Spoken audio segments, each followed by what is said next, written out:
Public administration has gone through a lot of changes. The pillars have changed quite a bit. Woodrow Wilson first proposed them being centralization, economy, and efficiency. Effectiveness took place of centralization, and they've kind of played around a bit. Rosenblum and Norman Major had both recommended equity as another 4E.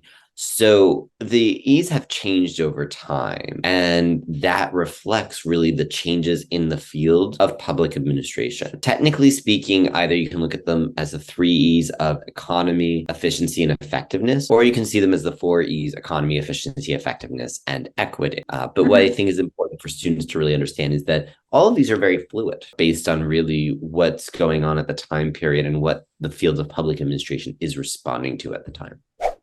I would suggest that traditional pillars of public administration had very little to deal with the four E's that my co-authors and I have come up with for public administration. Traditional pillars of public administration deals more with government, right, and managing government, and not necessarily dealing with people and marginalized people. So the four E's deal specifically with empathy, equity, ethics, and engagement, what we call the new public administration. These were concerns that public administration as a whole back in the day were not too much concerned with. Maybe they were concerned with ethics a little bit, but certainly not empathy. I think that if you mentioned empathy to a public administration scholar or student, even 5, 10 years ago, it might raise some eyebrows.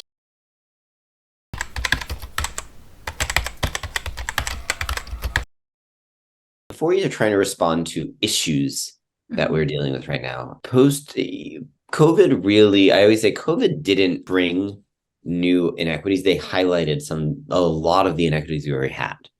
And certainly there's a high level of inequity in who got impacted by COVID, who continues to be impacted by COVID. But these are based on inequities that were constantly in public administration.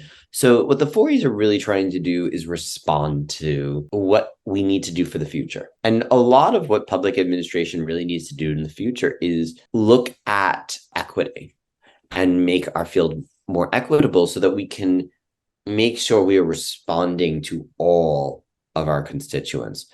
We also need empathy to make sure that when we're responding to our citizens, we understand their feelings, we understand where they're coming from. We need engagement so that when we're responding to problems, we're really connecting with the communities we serve. And of course, ethics. We need to be ethical. And all of this is a way to really respond to the big issues that the field is seeing right now. Our students need to understand these four because that will help them work with the diverse communities in which we now live.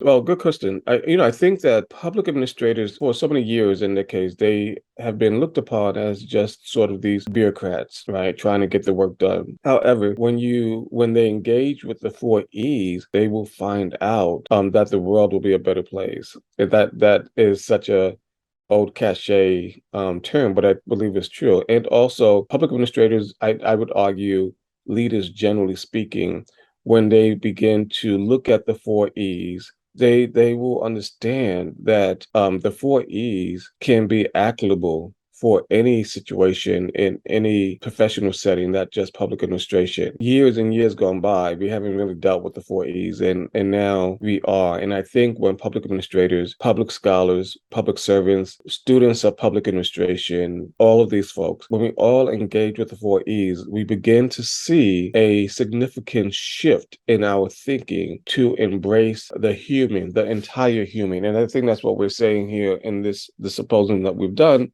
For a long time within public administration, we did not look at the entire human being, but now we are. We are looking at things holistically, and again, that's where the four E's comes in. So hopefully, we'll make a difference.